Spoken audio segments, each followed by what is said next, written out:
तो आप सभी का स्वागत है एवरी स्टेप यूट्यूब चैनल में। तो आज मैं आपको एक ऐसे महान और युवा क्रांतिकारी के बारे में बताने जा रहा हूँ। भारत की आज़ादी में महत्वपूर्ण योगदान दिया और यही वजह है कि आज पूरे भारतवर्ष में उनका नाम बड़े आदर और सम्मान के साथ लिया जाता है। मैं बात कर रहा हूँ सरदार वीर भगत सिंह की। 27 सितंबर 1907 को पंजाब के लायलपुर जिले के बांगा गांव में वीर भगत सिंह का जन्म हुआ। इनकी माता का नाम विद्यावती और पिता का नाम किशन सिंह था।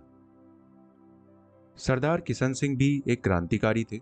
जन सेवा और राष्ट्र सेवा उनके जीवन के प्रमुख उद्देश्य थे। वे अपनी क्रांतिकारी गतिविधियों से अंग्रेज सरकार का पुरजोर विरोध करते। जब वीर भगत सिंह का जन्म हुआ तब उनके पिता सरदार किशन सिंह व उनके भाई अजीत सिंह और स्वर्ण सिंह अंग्रेजों का विरोध करने के कारण कठोर कारावास की सजा भोग रहे थे। ऐसे में भगत सिंह का जन्म परिवार के लिए काफी शुभ सिद्ध हुआ। भगत सिंह के जन्म के 3 दिन बाद ही अदालत में वकीलों की मेहनत रंग लाई और तीनों भाइयों को जमानत पर रिहा कर दिया गया। भगत सिंह का पालन पोषण बड़े लाड़ प्यार से हुआ। उन्होंने अपनी प्रारंभिक शिक्षा अपने माता पिता से ही प्राप्त करी। बचपन में ही भगत सिंह पर अपने दादा सरदार अर्जुन सिंह के प्रगतिवादी तथा पिता व चाचाओं के क्रांतिकारी व देशभक्ति से परिपूर्ण विचारों का गहरा असर पड़ा और इसी ने उनके विकास की नींव रखी। भगत सिंह कुछ बड़े हुए तो पिता किशन सिंह ने उनका दाखिला गांव के एक प्राइमरी विद्यालय में करवाया। इस विद्यालय में भगत सिंह के बड़े भाई जगत सिंह भी शिक्षा ग्रहण कर रहे थे। दोनों भाई साथ ही विद्यालय जाया करते। बड़े भाई होने के कारण जगत सिंह भगत सिंह का पूरा ध्यान रखते थे। एक दिन जगत सिंह जब विद्यालय से लौटे तो उन्हें तेज बुखार था और धीरे धीरे उनका स्वास्थ्य और बिगड़ता गया। डॉक्टर को बुलाया गया और कई दिनों तक उनका उपचार चला, लेकिन सब कुछ बेअसर रहा और उनकी तबीयत और खराब होती गई और अंत में 11 वर्ष की छोटी सी आयु में जगत सिंह की मृत्यु हो गई। किशोर जगत सिंह की मृत्यु से पूरे परिवार में दुख का माहौल बन गया और इस घटना का सबसे गहरा प्रभाव नन्हे भगत सिंह पर पड़ा। वे एकदम उदास और अकेले पड़ गए। वे अक्सर अपने भाई की यादों में खोए रहते और अपना अधिकांश समय अकेले ही व्यतीत करते। उनकी इस मनोदशा से उनके माता पिता काफी चिंतित रहने लगे। चूंकि उस घर में जगत सिंह की यादें बसी हुई थी और भगत सिंह को इससे दूर करना आवश्यक था, इसलिए सरदार किशन सिंह ने निर्णय लिया कि वे गांव छोड़कर परिवार सहित कहीं और चले जाएंगे। किशन सिंह परिवार सहित नवाकोट चले गए। उन्होंने लाहौर के दयानंद एंग्लो वैदिक स्कूल में भगत सिंह का दाखिला करवाया। डीएवी स्कूल के राष्ट्रीयता से ओतप्रोत वातावरण भगत सिंह को बहुत रास आया। वहां उनका मन लगने लगा। तो यह बात है 13 अप्रैल 1919 की। हमेशा तेज तेज कदमों से चलने वाले भगत सिंह आज एकदम धीमे धीमे चल रहे थे। भगत सिंह का चेहरा उदासी में डूबा हुआ था। विद्यालय से घर लौटते ही वो सीधा अपने कमरे में गए और आंखें बंद करके बैठ गए। उनके चेहरे पर दुख साफ झलक रहा था। ये देख उनकी छोटी बहन अमर कौर को बड़ी चिंता हुई और वो भगत सिंह से पूछती हैं कि वीर जी, क्या हुआ? आज आप इतने दुखी क्यों हैं? बताइए, क्या बात है? लेकिन भगत सिंह कुछ जवाब नहीं देते। वे बार बार भगत सिंह से ये बात पूछती हैं। तब भगत सिंह उन्हें बताते हैं, मैं आज अपने दोस्त के साथ जलियांवाला बाग गया, जहां मैंने मौत का डरावना रूप देखा।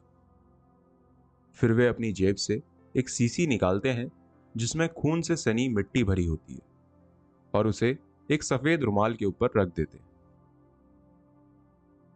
अमर कौर चिंतित स्वर में पूछती हैं कि ये खून से सनी मिट्टी आप कहां से लाए?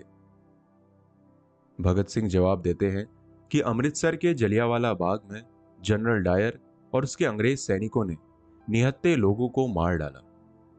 उन शहीदों के खून से पूरी धरती लाल हो गई और ये मिट्टी वहीं की है। वे अमर कौर को कुछ फूल तोड़कर लाने के लिए कहते हैं।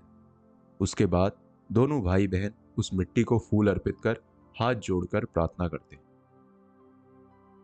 उसके बाद भगत सिंह एकदम से कहते हैं कि नहीं, अब हम गोली नहीं खाएंगे, बल्कि गोली मारेंगे उन अंग्रेजों को जो हमारे निर्दोष भारतीयों का खून बहाते हैं। मुझे इस मिट्टी की कसम, शहीदों के खून की कसम, मैं उनकी मृत्यु का बदला जरूर लूंगा। वर्ष 1920 में महात्मा गांधी ने नॉन कॉपरेशन मूवमेंट यानी असहयोग आंदोलन की घोषणा की। भगत सिंह को जब इसकी खबर मिली तो वे भी आंदोलन के साथ जुड़ गए और पुरजोर अंग्रेजों का विरोध करने लगे। 4 जनवरी 1922 को चौरी चौरा नाम के एक छोटे से गांव से असहयोग आंदोलनकारियों का एक शांतिपूर्ण जुलूस निकल रहा था। जब यह जुलूस वहां के एक पुलिस चौकी के पास से निकला तो वहां नियुक्त अंग्रेज अधिकारियों की आंदोलनकारियों के साथ बहस हो गई और अंग्रेज सैनिकों ने उन निहत्थे लोगों पर गोलियां चलवा दी, जिसमें एक आंदोलनकारी की वहीं मौत हो गई। इससे बाकी आंदोलनकारी भड़क उठे और उन्होंने चौकी को आग लगा दी, जिसमें कई अंग्रेज सैनिक जीवित ही जल गए। इस घटना की खबर जब महात्मा गांधी के पास पहुंची तो उन्होंने असहयोग आंदोलन को समाप्त करने की घोषणा कर दी। भगत सिंह, जो कि असहयोग आंदोलन का पुरजोर समर्थन कर रहे थे, वे इस बात से काफी आहत हुए।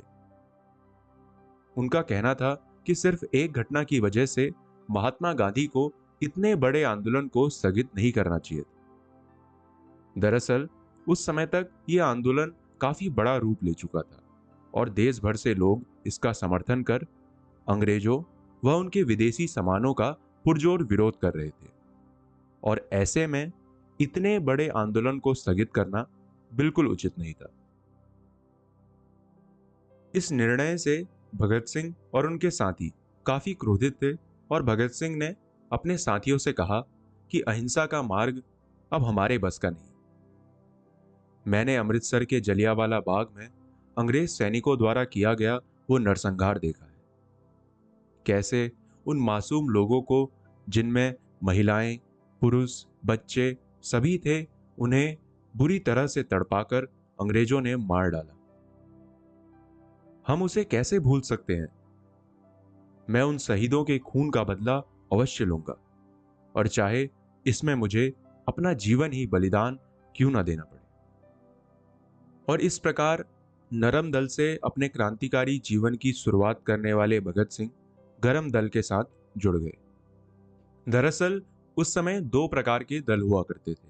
नरम दल वो जो कि अहिंसा के मार्ग पर चलते थे और दूसरे गरम दल जो कि हिंसा के मार्ग पर चलते थे। लेकिन उद्देश्य सबका एक ही था और वो था भारत की आजादी। असहयोग आंदोलन के कारण भगत सिंह ने अपनी पढ़ाई बीच में ही छोड़ दी थी और इसीलिए उनकी आगे की पढ़ाई के लिए उनके पिता ने उनका दाखिला लाहौर के पंजाब नेशनल कॉलेज में करवाया, जिसकी स्थापना पंजाब केसरी लाला लाजपत राय ने करी। वहां कॉलेज में भगत सिंह की मित्रता सुखदेव थापर से हुई। सुखदेव थापर और भगत सिंह के विचार एक समान थे।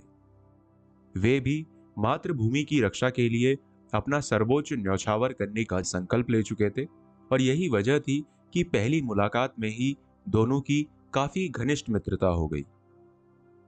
वर्ष 1923 में भगत सिंह के परिवार वालों ने उनका विवाह तय किया, परंतु भगत सिंह अपनी पूरी जिंदगी देश को समर्पित करने की प्रतिज्ञा ले चुके थे और यही वजह थी कि उन्होंने एक चिट्ठी अपने पिता के नाम लिखी, जिसमें उन्होंने लिखा कि मैं अपनी जिंदगी आजादी की लड़ाई के नाम कर चुका हूं, इसीलिए मेरी जिंदगी में आराम और दुनिया के दूसरे आकर्षणों का कोई महत्व नहीं है। उम्मीद है आप मेरी बात को समझेंगे और मुझे माफ कर देंगे। ये चिट्ठी घर पर छोड़ देने के बाद वे उसी रात घर छोड़कर चले गए घर छोड़ देने के बाद वे पूरी तरह से आजादी की लड़ाई में कूद पड़े। लाहौर से निकलकर वे कानपुर पहुंचे, जहां वे बलवंत सिंह के नाम से रहने लगे। वहीं उनकी मुलाकात बटुकेश्वर दत्त और उनके साथी क्रांतिकारियों से हुई। बटुकेश्वर दत्त ने ही उन्हें बंगाली भाषा सिखाई। धन की कमी होने के कारण भगत सिंह अखबार बेचकर अपना गुजारा करते। बाद में उन्हें प्रताप नाम के एक समाचार पत्र में लेखक की नौकरी मिली। कानपुर में ही भगत सिंह की मुलाकात फिर चंद्रशेखर आजाद से हुई। उनसे मिलकर भगत सिंह काफी ज्यादा प्रभावित हुए। कुछ दिन और कानपुर में रहने के बाद वे वापस लाहौर लौट आते हैं और वहां के क्रांतिकारी विचारधाराओं वाले युवकों को अपने साथ मिला लेते हैं। लाहौर में उनकी मुलाकात भगवती चरण बोहरा के साथ होती है, जिनके साथ मिलकर 1926 में वे नौजवान भारत सभा की स्थापना करते हैं। 1925 को हुए काकोरी कांड में शाहजहांपुर से लखनऊ के लिए चली ट्रेन से काकोरी नामक स्टेशन पर क्रांतिकारियों ने सरकारी खजाने को लूट लिया। इस घटना के बाद अंग्रेजों ने रामप्रसाद बिस्मिल, रोशन सिंह, राजेंद्र नाथ लहरी और अशफाक उल्ला खां को फांसी की सजा सुनाई। चंद्रशेखर आजाद और भगत सिंह ने अपने साथियों को छुड़ाने के लिए अनेक प्रयास किए, परंतु वे विफल रहे और अंत में उन चारों वीरों ने खुशी खुशी देश के लिए अपना बलिदान दे दिया। अंग्रेजों को यह यकीन था कि भगत सिंह जरूर काकोरी कांड के बारे में जानते हैं और अगर वे उनसे सच उगलवाने में सफल रहते हैं तो कई और बड़े क्रांतिकारियों को भी वे पकड़ पाएंगे। इसीलिए भगत सिंह के खिलाफ अरेस्ट वारंट जारी कर एक झूठा मुकदमा उन पर दर्ज कर दिया जाता है। भगत सिंह की गिरफ्तारी होती है और जेल में उन्हें बहुत यातनाएं दी जाती हैं। भगत सिंह का पूरा शरीर डंडों की मार से नीला पड़ जाता है, लेकिन भगत सिंह से वे कुछ भी उगलवा नहीं पाते और अंत में जज उन्हें 60,000 रुपए की जमानत पर रिहा करने का आदेश सुनाते हैं। भगत सिंह के पिता उधार लेके पैसों का इंतजाम करते हैं और भगत सिंह की जमानत करवाते हैं। जेल से आने के बाद भगत सिंह कुछ समय तक अपने पिता के साथ डेयरी में काम करते हैं और जैसे ही मामला शांत होता है वे वापस आजादी के कार्य में जुट जाते हैं। 1928 में साइमन कमीशन का विरोध कर रहे आंदोलनकारियों पर पुलिस सुपरिटेंडेंट सॉन्डर्स अपने सिपाहियों के साथ लाठीचार्ज कर देता है। अंग्रेज सैनिक बेरहम तरीके से आंदोलनकारियों पर लाठी से प्रहार करते हैं और इसमें लाला लाजपत राय बुरी तरह से जख्मी हो जाते हैं और 17 नवंबर 1928 को अत्यधिक पीड़ा के कारण उनकी मृत्यु हो जाती है। लाला लाजपत राय की मृत्यु से सभी आंदोलनकारी काफी दुखी होते हैं और अंग्रेजों के प्रति उनका गुस्सा और बढ़ जाता है। 10 दिसंबर 1928 को लाहौर में हिंदुस्तान समाजवादी प्रजातांत्रिक संघ की एक बैठक बुलाई जाती है। इस बैठक में भगत सिंह और चंद्रशेखर आजाद जैसे कई क्रांतिकारी शामिल होते हैं। इस सभा का असल उद्देश्य था कि लाला लाजपत राय की मौत का बदला कैसे लिया जाए।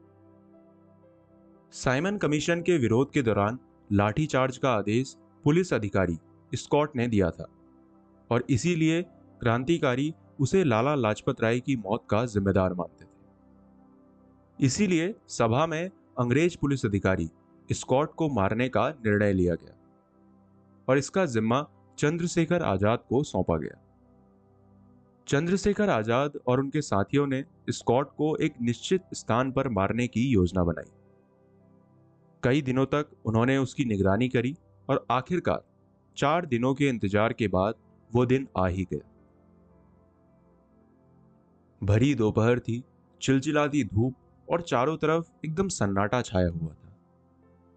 मॉल रोड पे पुलिस कोतवाली के ठीक सामने रास्ते पर एक युवक खड़ा था जिसकी साइकिल खराब हो गई थी और वो बड़ी देर से उसी को ठीक करने की कोशिश कर रहा था।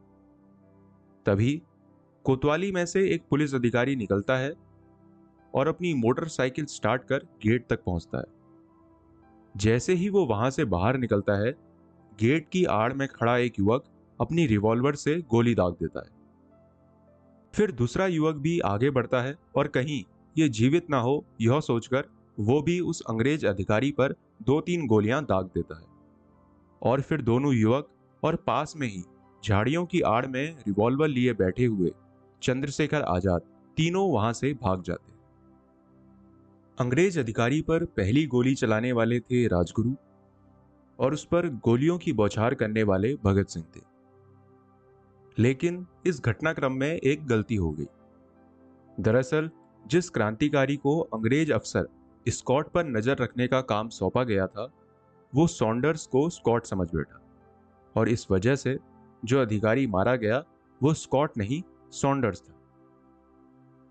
सॉन्डर्स वो व्यक्ति था जिसने लाठी से लाला लाजपत राय के सर पर बेरहमी से प्रहार किया था, जिस कारण उनकी मृत्यु हो गई। और स्कॉट सॉन्डर्स का बड़ा अफसर था जिसने इस लाठीचार्ज का आदेश दिया था।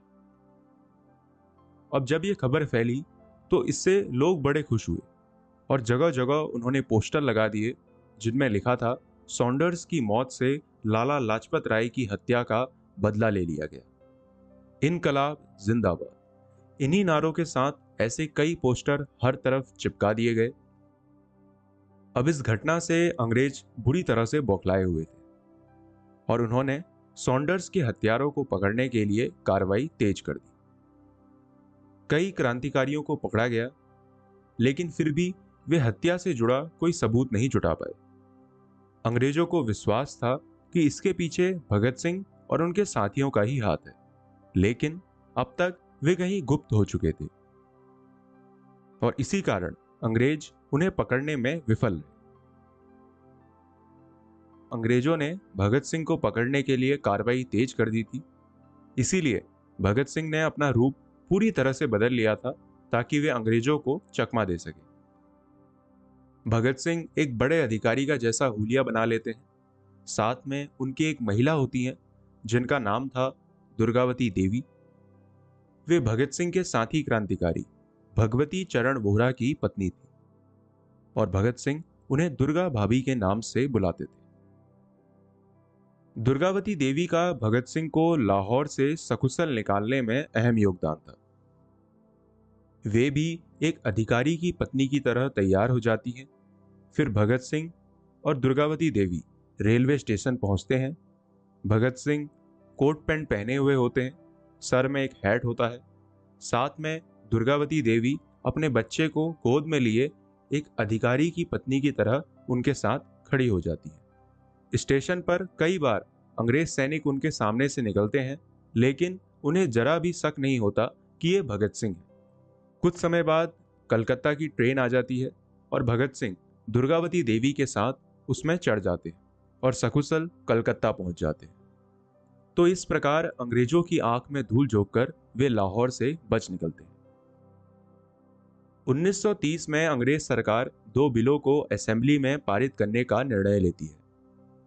ये दोनों बिलों का असल उद्देश्य देश में हो रहे अंग्रेजों के खिलाफ आंदोलन और हड़तालों से निपटने के लिए था। भगत सिंह सरकार की इस कूटनीति को समझ गए थे और इसीलिए वे अपने साथी क्रांतिकारियों के साथ मिलकर असेंबली में बम फेंकने की योजना बनाते हैं।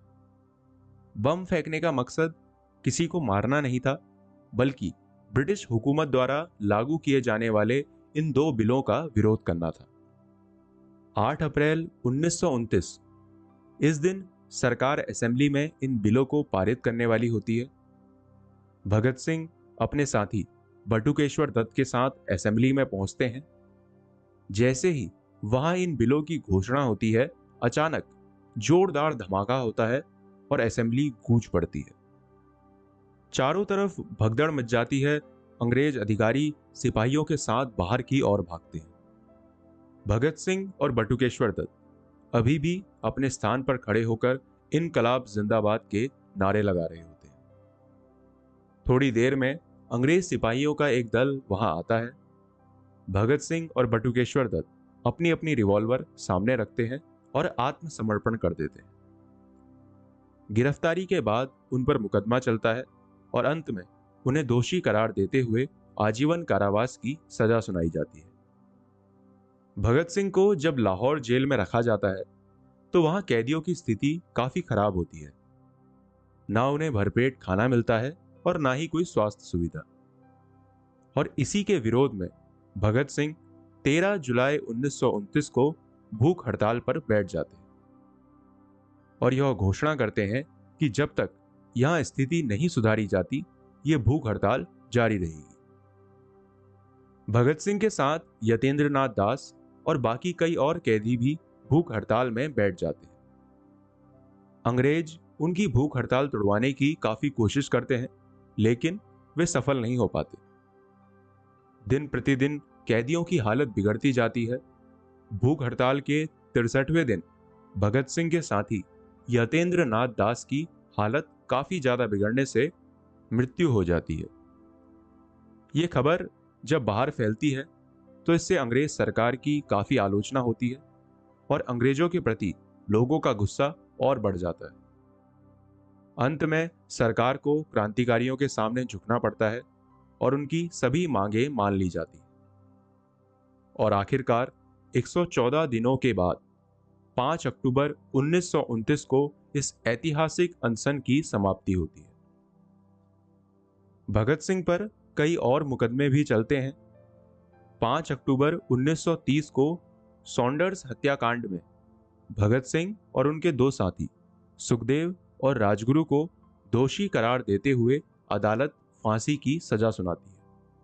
24 मार्च 1931 को फांसी देने का दिन तय किया जाता है, लेकिन उन्हें एक दिन पहले 23 मार्च 1931 को ही शाम के वक्त फांसी दे दी जाती है और भारत के वो तीनों वीर हंसते हंसते अपना बलिदान दे देते हैं। तो इतना ही था इस वीडियो में। अंत में वीर भगत सिंह की एक लाइन जो मुझे बहुत प्रभावित करती है कि लिख रहा हूं मैं अंजाम जिसका, कल उसका आगाज आएगा। मेरे लहू का हर एक कतरा इनकलाब लाएगा। मैं रहूं या न रहूं, मेरा वादा है तुमसे कि मेरे बाद वतन पे मरने वालों का सैलाब आएगा। आशा करता हूं कि ये वीडियो आपको पसंद आई होगी। भारत के वीरों की ऐसी और वीडियोस मैं आपके लिए लाता रहूंगा। तब तक के लिए इस चैनल को जरूर सब्सक्राइब कीजिए और साथ ही इस वीडियो को बाकी लोगों के साथ भी जरूर शेयर कीजिए। जय हिंद।